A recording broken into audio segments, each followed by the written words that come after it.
नमस्कार, मी पंजाब डक महाराष्ट्रातल्या शेतकऱ्याला अंदाज देणार आहे। तर राज्यातल्या सर्व शेतकऱ्याला सांगू इच्छितो, आता राज्यात इतका पाऊस चालू आहे, तर मी म्हटलं तर थोडा पावसाचा जोर कमी होईल, पण मराठवाड्यामध्ये आणि पश्चिम महाराष्ट्रामध्ये दररोज दुपारपर्यंत ऊन पडेल, पण रात्री त्याला जोरदार पाऊस पडणार आहे। म्हणून मराठवाड्यातून पश्चिम महाराष्ट्रातल्या शेतकऱ्यांनी हा अंदाज सर्वप्रथम लक्षात घ्यायचा। त्याच्यानंतर पूर्व विदर्भ आणि पश्चिम विदर्भ, पूर्व विदर्भ आणि पश्चिम विदर्भात देखील 6, 5, 11 जिल्ह्यामध्ये काय होणार आहे, दुपारपर्यंत 2, 2:30, 3 पर्यंत ऊन राहील। त्याच्यानंतर काय होईल, लगेच स्थानिक वातावरण तयार होऊन 22 तारखेपर्यंत पश्चिम विदर्भात देखील आणि पूर्व विदर्भात 11 जिल्ह्यामध्ये दररोज वेगवेगळ्या भागात भाग बदलत पाऊस पडणार आहे, म्हणून हे अंदाज लक्षात घ्यायचा। त्याच्यानंतर उत्तर महाराष्ट्रातल्या शेतकऱ्याला सांगू इच्छितो की उत्तर महाराष्ट्रात देखील तशीच परिस्थिती राहणार आहे। 19 सप्टेंबरपासून ते 22 सप्टेंबरच्या दरम्यान उत्तर महाराष्ट्राकडे म्हणजे नाशिक जिल्हा, नंदुरबार, धुळे, जळगाव या जिल्ह्यामध्ये की काय होणार, दुपारपर्यंत ऊन राहील, तीव्र ऊन राहील, असा उन्हाचा चटका बसेल।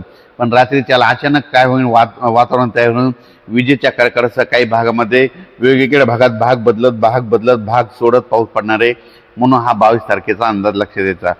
23 तारखेपासून राज्यात 23 सप्टेंबरपासून राज्यातला 2-3 दिवस थोडा पावसाचा जोर कमी होणार आहे, तरी पण देखील स्थानिक वातावरण तयार होऊन काही ठिकाणी पाऊस पडू शकतो, म्हणून हे सर्वप्रथम लक्षात घ्यायचं।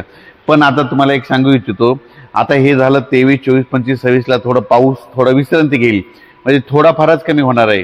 पण नंतर राज्यात पाऊस काय पडणार आहे, तर राज्यात संपूर्ण राज्यातल्या महाराष्ट्रातल्या शेतकऱ्याला सांगू इच्छितो की म्हणजे सप्टेंबरच्या, मी म्हटलं होतं ना खूप दिवसापासून सांगतो ना, दरवर्षी 20 सप्टेंबरला काय होतंय, एक बंगालच्या खाडीमध्ये एक चक्रीवादळ तयार होतं। ते चक्रीवादळाचं रूपांतर झाल्याच्या नंतर ते चक्रीवादळ काय होतं, मद्रास, चेन्नईहून काय होतं, हैदराबादतून धर्माबादून मराठवाड्याकडून इकडं उत्तर महाराष्ट्राकडं दरवर्षीचाच असं ठरलेलं आहे।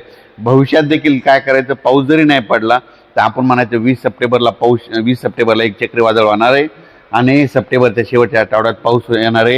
हे वर्षानुवर्षीची तारीख तुम्ही कायमची लिहून घ्या, म्हणजे दरवर्षी 26-27 म्हणजे सप्टेंबरच्या शेवटच्या आठवड्यात पाऊस येतो, म्हणून हे लक्षात घ्यायचं।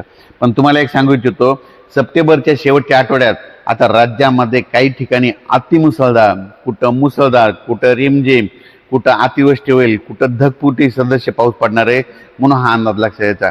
मग सांगायचं झालं तर सप्टेंबरमध्ये 27 तारखेला तो पाऊस काय होणार आहे, म्हणजे पूर्वेकडून येणार आहे, म्हणजे पूर्वेकडून येत असल्यामुळे, आग्नेय दिशेकडून येत असल्यामुळं जास्त पाऊस नांदेड जिल्हा, यवतमाळ जिल्हा, चंद्रपूर जिल्हा, हिंगोली जिल्हा, परभणी जिल्हा, वाशिम जिल्हा, जालना जिल्हा, बीड जिल्हा, लातूर जिल्हा, संभाजीनगर, अहिल्यानगर, सोलापूर, त्याच्यानंतर पुणे, कुडाळ, सातारा, सांगली, सोलापूर, कोल्हापूर, पुणे, इगतपुरी, मुंबई ह्या पट्ट्यांना असा जाईल। त्याच्यामुळे ह्या पट्ट्यामध्ये जरा जास्त पाऊस पडणार आहे, म्हणजे 27 ते 30 तारखेपर्यंत, म्हणजे 27, 28, 29, 30 राज्यात परत एकदा मोठा पाऊस येणार आहे। म्हणून जे धरण क्षेत्रातील जे नदीकाठचे शेतकरी त्यांनी काय करायचं, म्हणजे 27 ते 30च्या दरम्यान तुम्ही तुमचे जनावरं असेल, तुमची पाईपलाईन असेल, तुम्ही काय करायचं, तयारी ठेवायची।